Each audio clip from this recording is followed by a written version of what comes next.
Hi, my name's Aurelia, and my parents cut me out of my grandfather's will, not because he didn't love me, not because I vanished or failed or turned my back, but because I didn't play the game they built, the one where legacy is bought, not earned. They told the world I wasn't invited, that I had no place in his final wishes. But they didn't know. He left me something they couldn't destroy: his voice. So tell me, what would you do if your own family tried to erase you from your story? And what happens when the proof they buried comes back louder than their lies? Charleston hadn't changed much since I left, but the house certainly had. The Langston estate still stood in its brick and ivy grandeur, but it no longer felt like my grandfather's. The moment I stepped out of the cab and saw the manicured hedges cut into geometric submission, the old oak swing gone from the porch, I knew someone had rewritten the place, someone with a white-knuckled grip on image, and I could guess exactly who. The front door was open, of course. It always was, even when it shouldn't have been. Inside, soft piano music floated over the murmur of polite voices. I stepped in, heels tapping on the marble that used to be warm wood, and my presence made exactly 0 ripples. A few heads turned. None lingered. There was a table by the entryway, a row of printed programs. I scanned for my name. It wasn't there. No mention, no photo, no beloved granddaughter. Just Silas on the cover with Grandpa, both in tuxedos, like they were partners in something more than blood. My name wasn't on the seating chart either. A glance from one of the staff told me enough. No place card meant no seat. I stood there for a beat longer than I should have, letting the moment etch itself into memory. Then I slipped into the back row, behind the potted ficus. The memorial began with a soft slideshow, one of those overly sentimental productions set to piano covers of What a Wonderful World. I watched Silas pop up in frame after frame: graduation, yacht club galas, even fishing with Grandpa, which I knew for a fact he hated. Isolde appeared too, perfectly framed, always in soft lighting. There were even photos of extended cousins I hadn't seen in years, but not one of me. I looked around. No one else seemed to notice or care. Maybe it was an oversight, I whispered to myself. Valora found me after the service. She was dressed in navy satin and a matching expression, sorrow tailored for social consumption. "You look tired," she said, as if I were the one hosting the charade. "Thanks," I replied, voice flat. "So do you." Her smile barely twitched. "We weren't sure you'd make it." "Clearly." Orson didn't even make eye contact when he passed, just clasped Silas's shoulder like he was the heir to something earned. I didn't belong there, not in that room, not in that version of the Langston legacy. But then Mara, quiet, dependable Mara, caught my eye from across the room.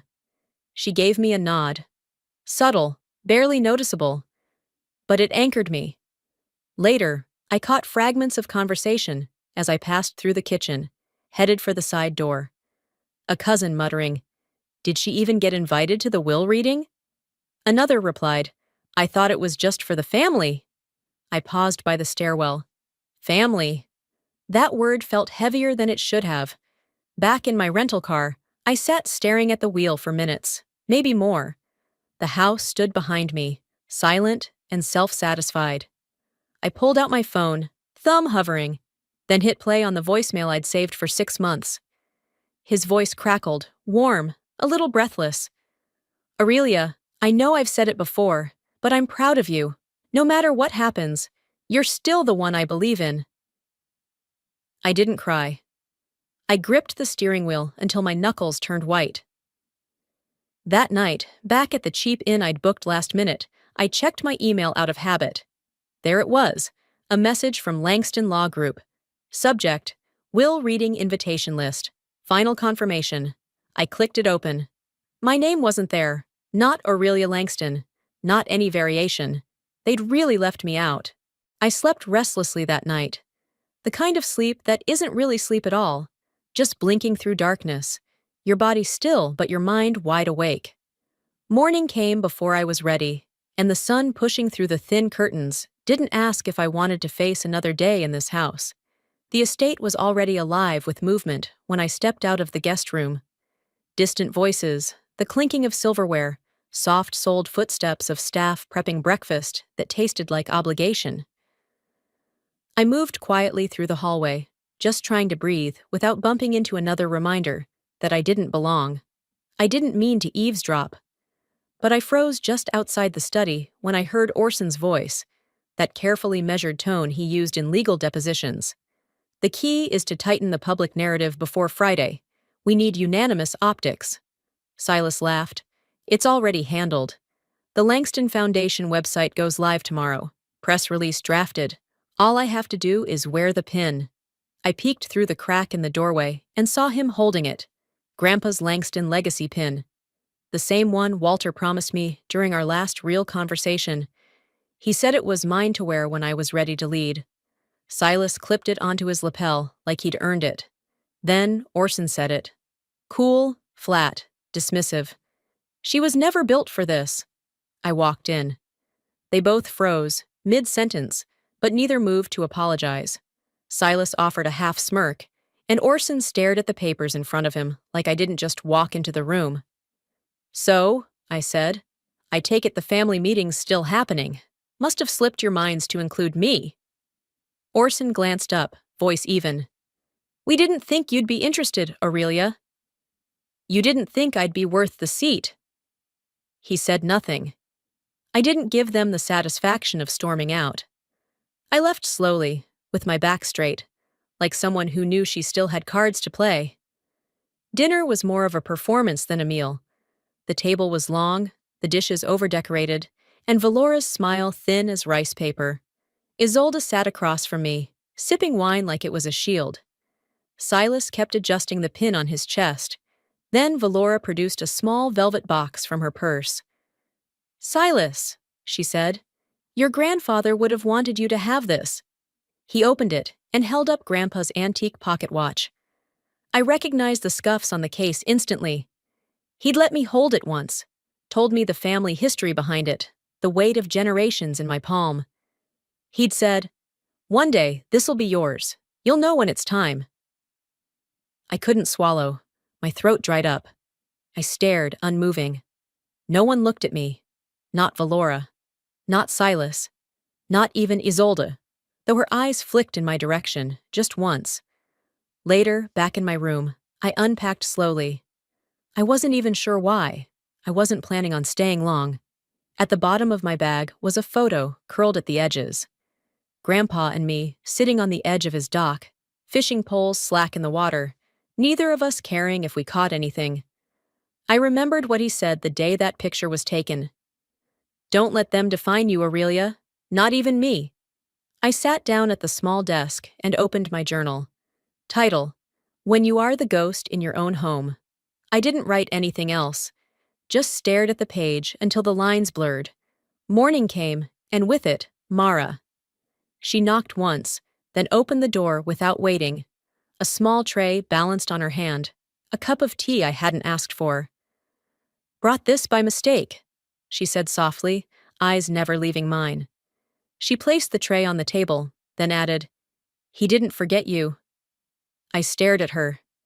The reading's still set for Friday, I asked. My voice was steady, but my hands weren't.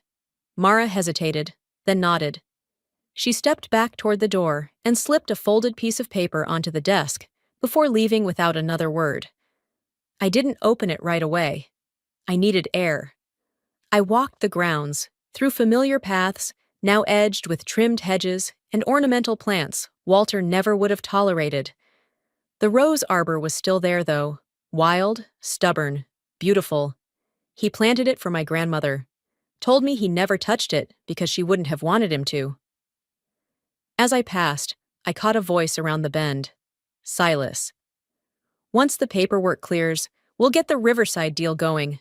Shouldn't be long. I stopped. That land wasn't just valuable, it was sacred. Grandpa had plans for it. Community plans, housing, education initiatives. It wasn't meant to be sold off for profit. He wouldn't want that, I whispered to myself. Back in my room, I finally unfolded the note. It was Grandpa's handwriting, slanted, sharp. If you're reading this, I didn't forget you. Check the library, behind the Count of Monte Cristo. My chest tightened. He knew. I was up before the light filtered through the trees. The house was still, a rare and fragile silence that reminded me of Sunday mornings growing up, before the weight of legacy and power crept into every corner of this place. I dressed quickly, pulling on jeans and a light sweater, tied my hair back, and padded down the hall barefoot, careful to avoid the one board that always creaked. The library smelled the same, leather and dust, with a faint hint of pipe tobacco that no air freshener had ever quite erased. Walter's books still lined the walls, floor to ceiling, untouched in arrangement, even if the furniture had been modernized in that cold, curated way Valora preferred. I knew exactly where to look.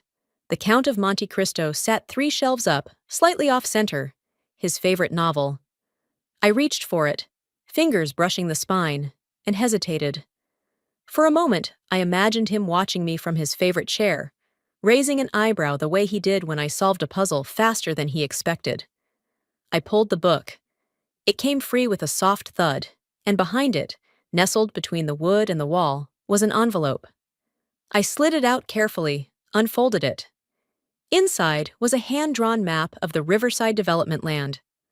Walter's handwriting annotated every corner, projections, community impact estimates, even penciled-in names of local vendors he'd wanted to support.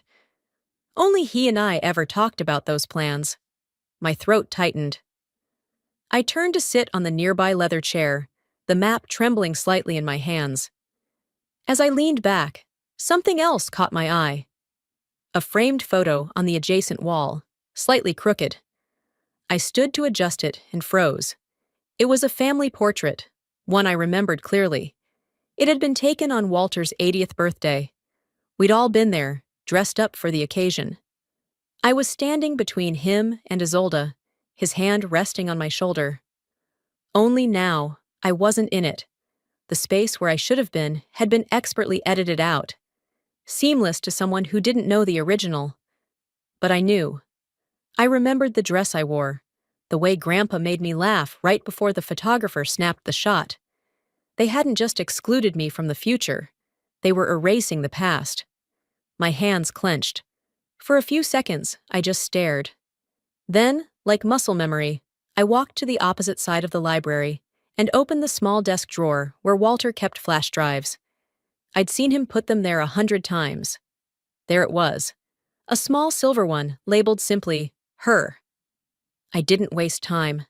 Back in my room, I slipped the drive into Mara's old laptop. I'd borrowed it under the pretense of checking in with a freelance client. She didn't ask questions. She never did. The drive loaded slowly, and when it did, there was only one folder. Locked. Named. For her eyes only. I stared at it. I typed in my middle name, Elaine. Walter had always said it was the strongest name in the family. The folder opened.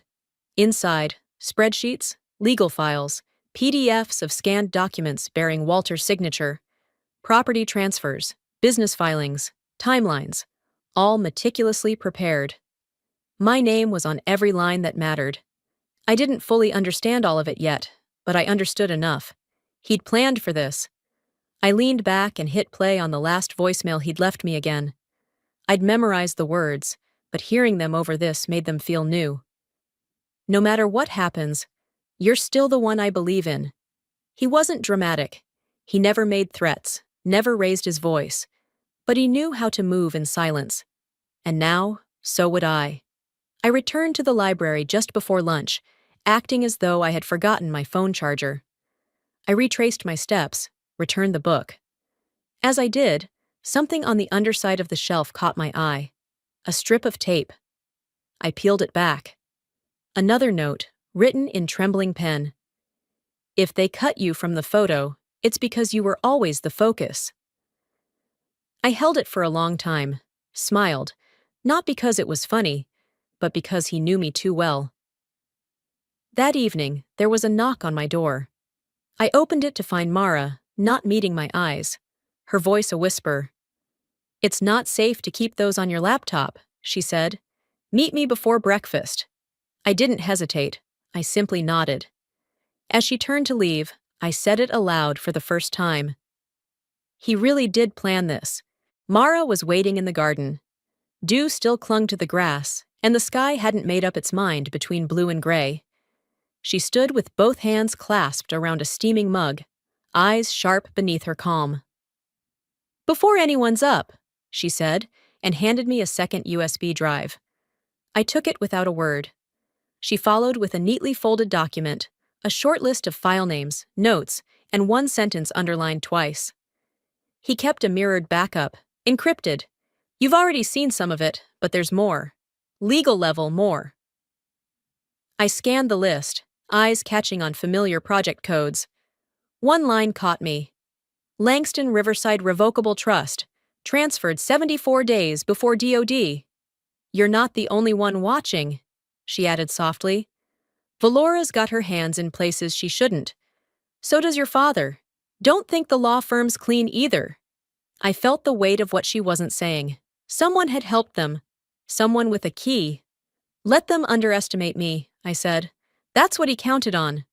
I spent most of the afternoon in my room, headphones in, curtains drawn.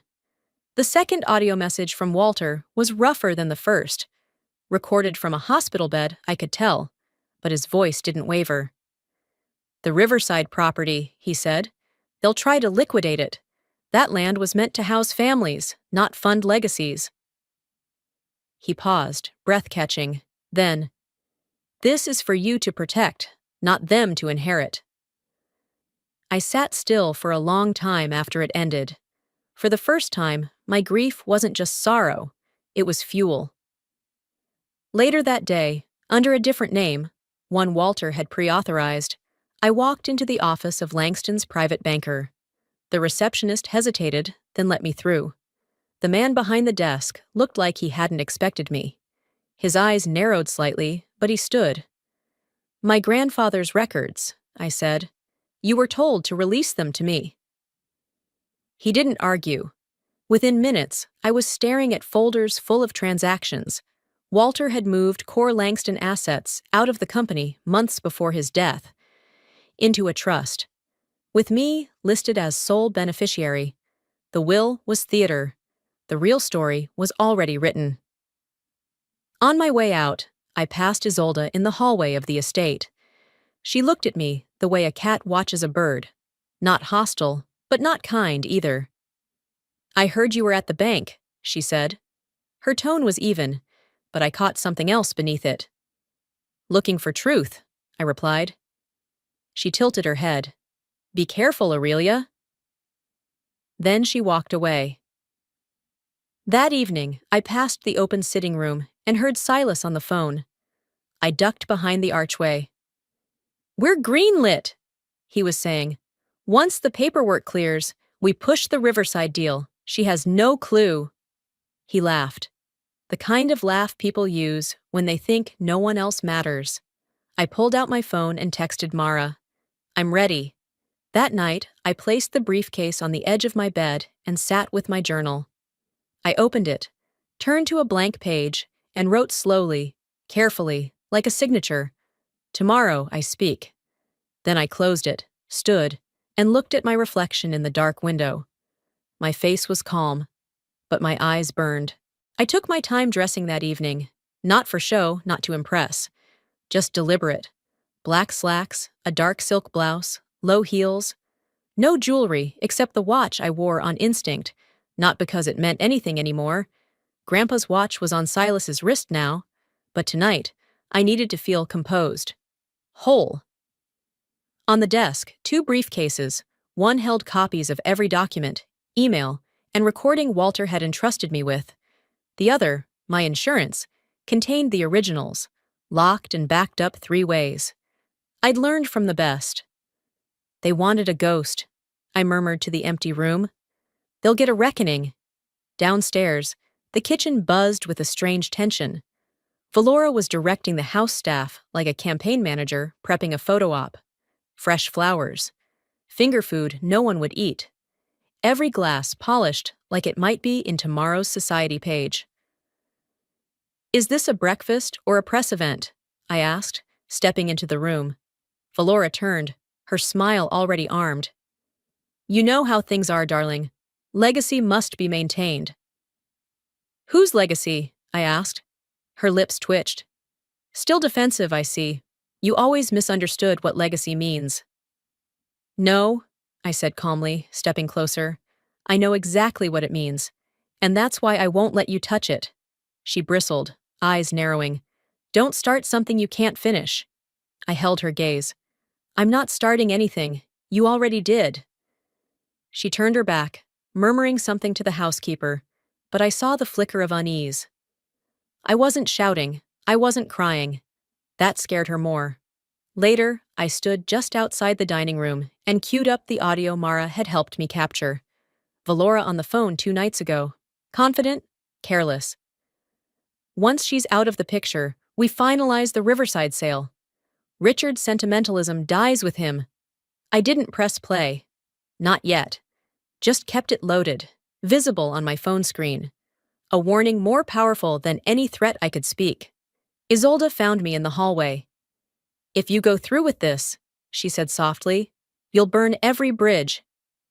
"Then they shouldn't have built the house on lies." She didn't respond, just gave me a long look before slipping back into the shadows. I returned to my room and opened Walter's personal file one more time. There it was, the form I'd been dreading, a signed document labeled Consent for Administrative Transition, dated the day of his funeral. I'd signed it, believing it was a routine acknowledgement form from the memorial service staff. But in legal context, it read differently. Very differently. It was a waiver, a statement that I would not contest any part of the estate's administration or division, and it had been filed with the Family Trust Board. That form had been tucked between condolence cards and a guest book. I remembered the staff member who handed it to me. Gloved, neutral. "Just a few things for record keeping," she'd said. I'd signed, grieving, distracted. They'd counted on that. I slid the document into a new folder labeled False Consent. From downstairs, I could hear the murmur of voices preparing for the will reading in the morning. But I was no longer on the defensive. They'd made this a war, and I had no intention of losing. I didn't sleep. I didn't even try. The moment I saw the sun breaking through the oak trees outside the window, I was up. The briefcase was still beside the bed, untouched, but not unconsidered. Everything was ready. What I felt wasn't fear, it was clarity. I backed up every file again, loading them onto a small encrypted drive, and walked it to Mara's car, which was parked around back near the greenhouse. She didn't ask why. She didn't need to. "I'm not walking into their trap," I whispered as I shut the trunk. "I'm walking in with the match." By the time I entered the dining room, breakfast was in full swing.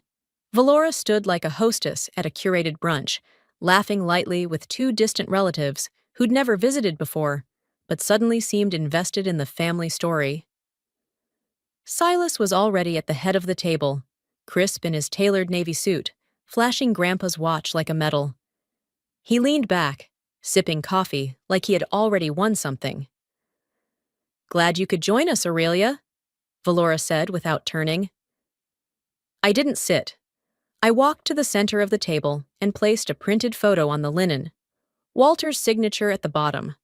A scanned deed of trust dated 3 months before his death, assigning Riverside and 2 additional properties to me. Valora's voice faltered mid-sentence. Silas coughed into his sleeve. "This," I said, "is what your story forgot to include." No one moved. Not yet. An hour later, at the law office, the mood was different. Colder, controlled. Orson stood near the window, while Valora sat perfectly still, one leg crossed over the other, as if posture could prevent collapse. I approached the junior attorney, Holland. She was young, ambitious, and clearly in over her head. I held up my phone and hit play. It was her voice, cracking slightly, as she admitted over a recorded call to not knowing what she was being asked to draft and just following Valora's instructions on the non-contestation forms. The heir left the room. I have time-stamped video logs, email headers, and data backups confirming everything Walter put in place, I said. I can provide them to the state bar if necessary. Holland stood. I need to resign, she muttered, grabbing her coat and fleeing. Valora blinked slowly. This is a misunderstanding, she said, voice velvet over steel.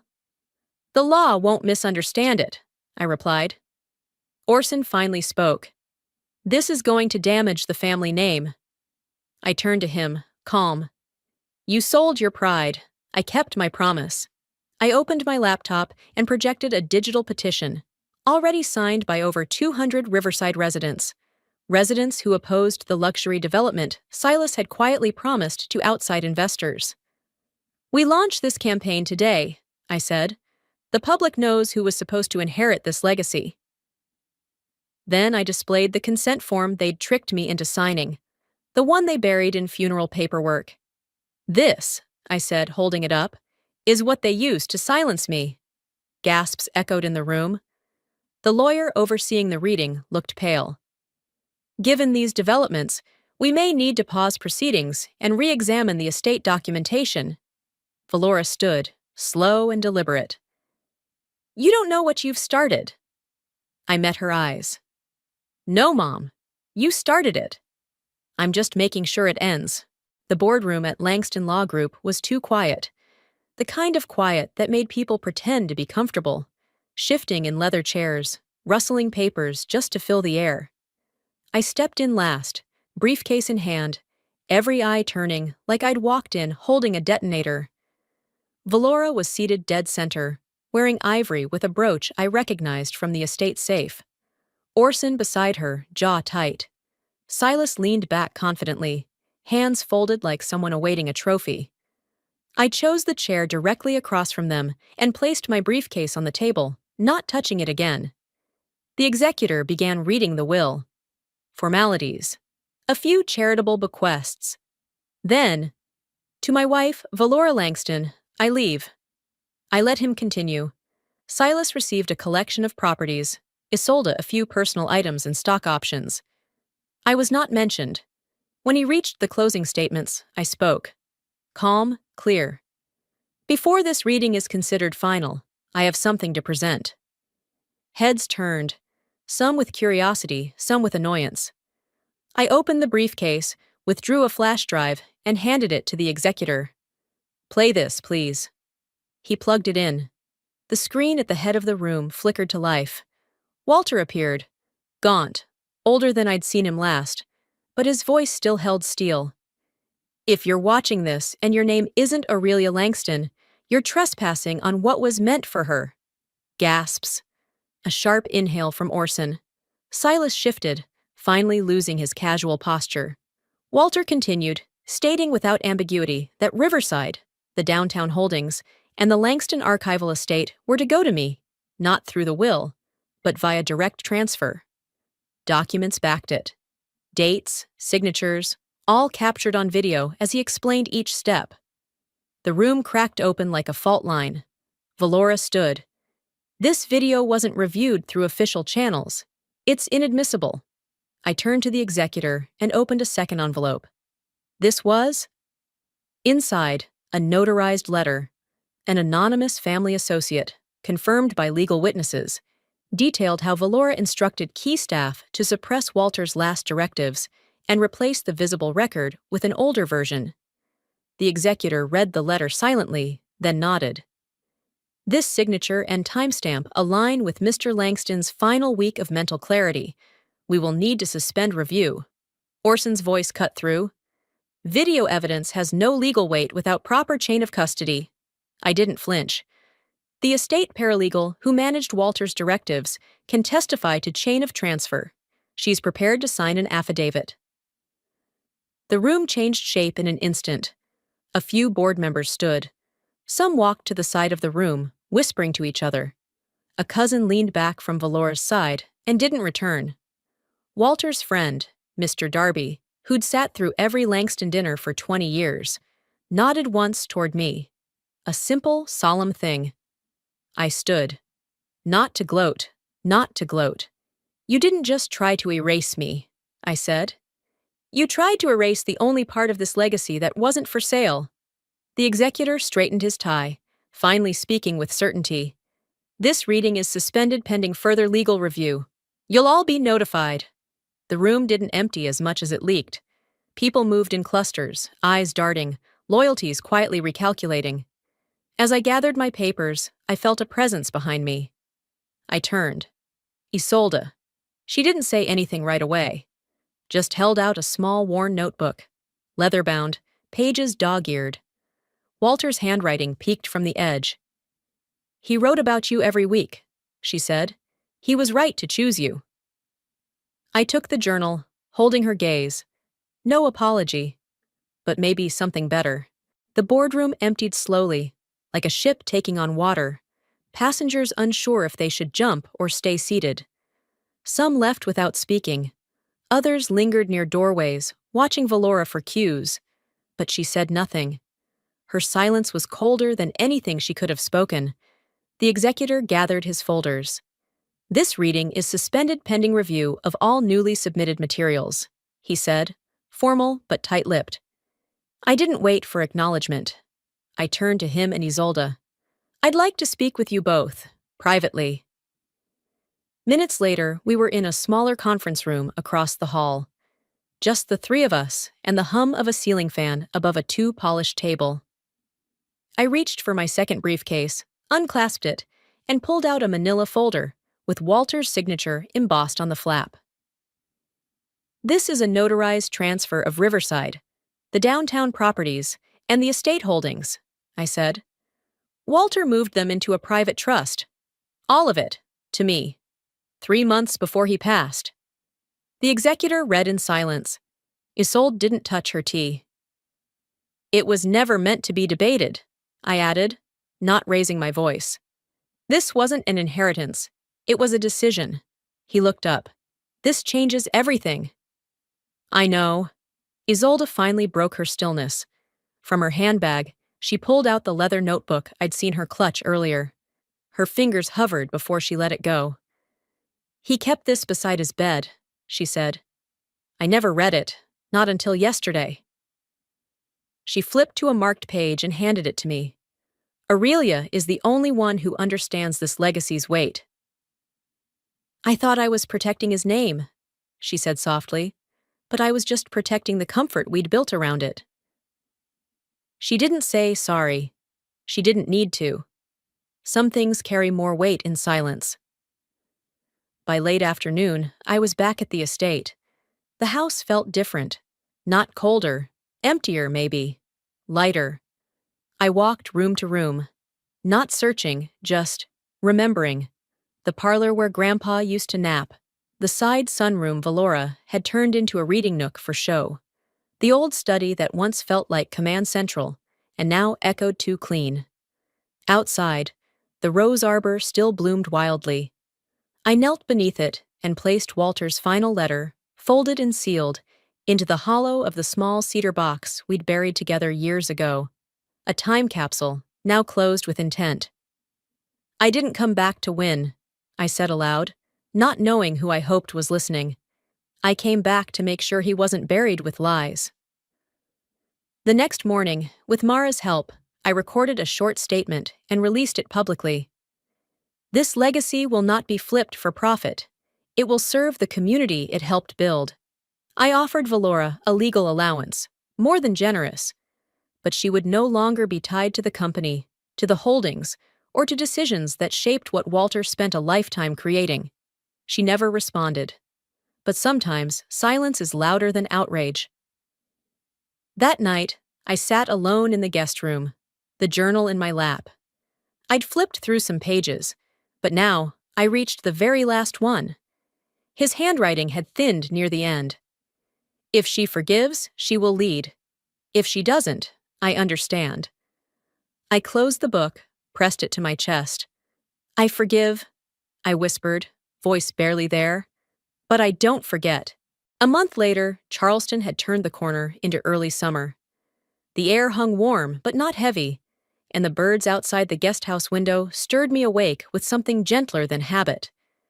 I didn't reach for my phone. I didn't need to. Today wasn't about watching anything fall apart. It was about building something back. The guest house was fully mine now, papers filed, transitions finalized. I stood by the window, sipping coffee, and reviewed the plans laid out on the table. Blueprints for the Langston Community Center, drawn from Walter's sketches, some hand-drawn in the margins of his journal, others shaped by my additions. I traced one line with my finger and smiled to myself. Legacies aren't built in courtrooms. They're built in how we show up after the dust settles. Later that day, the local paper ran a small column, just a few inches wide, buried between a real estate ad and an announcement for a summer garden tour. Langston matriarch under quiet investigation. Sources indicate trust revisions concealed, public influence used to alter estate trajectory. No arrests, no handcuffs, but public opinion had shifted. Whispers that used to echo in corners were now spoken aloud over coffee in downtown cafes. Valora stopped showing up at community events. Her name was removed from 3 nonprofit boards. Orson's face vanished from the Langston website, and Silas? No one could quite remember when he stopped calling himself an heir. I didn't feel vindicated, just still, finally still. One afternoon, I met Isolde at the Riverside site. The ground was cleared, but untouched, a blank canvas. She arrived in slacks and sunglasses, her tone neither cold nor warm. "You staying in Charleston?" she asked. I shook my head. "I'll visit, but I'm not here to dwell. I'm here to build." She nodded slowly. Walter would have liked that. And then she left. Not reconciled, but no longer in the way. The next morning, I brought fresh clippers and headed to the rose arbor myself. No gardener, no assistant. Just me. The blooms had started to overgrow, reaching outside the trellis. I trimmed quietly, remembering which vines Walter never touched, because those were hers, meaning my grandmother's. Nestled beneath the base of the arbor was a small bronze plaque I hadn't authorized, but instantly knew who had. Walter Langston Memorial Garden, preserved by family, protected by purpose. I sat down on the bench nearby and placed the journal next to me. I didn't open it. I didn't need to. Some pages aren't meant to be reread. They're meant to be felt. Later that week, a sealed envelope arrived from the mayor's office, an invitation to join the city's Sustainable Redevelopment Advisory Board. It wasn't flashy. It didn't come with a title or a stipend, just a role in something that might matter. I signed the acceptance letter and slid it into Walter's old blueprint folder. A new plan, one that didn't require anyone's permission. As I walked along the riverbank that evening, where Riverside would soon take form, I thought about everything that had happened. Every lie, every silence, every moment I was meant to disappear, and didn't. They tried to write me out. But the truth doesn't need permission to exist. Forgiveness doesn't erase pain. It just makes space for peace. And this was never about what I lost. It was about who I refused to stop being. I've learned that sometimes the loudest justice doesn't come from shouting. It comes from standing your ground, even when no one is looking. Legacy isn't something handed down in a ceremony or sealed with a ribbon. It's built in the quiet choices we make to protect what matters, even when it costs us comfort, approval, or the illusion of peace. If you've ever been made to feel invisible in your own story, if your truth has been buried, rewritten, or dismissed, I hope this reminded you that silence doesn't mean surrender, and sometimes the most powerful thing we can do is choose not to vanish. Not for them, not ever. Now I want to hear from you. Have you ever felt like the black sheep in your family? Like someone tried to erase your voice, your presence, your worth? What did you do about it? Or maybe you're still finding the courage. Wherever you are on that path, I want to know. Drop a comment and let's talk. And if this story touched something in you, even a little, hit that like button. Leave a comment with one, if you felt seen, or let me know where you're watching from. If you didn't connect with it, tell me why. Every voice matters here. Don't forget to subscribe to this channel so you won't miss the next story. Because trust me, there's more on the way that you won't want to miss. Thank you for watching, and more importantly, for listening.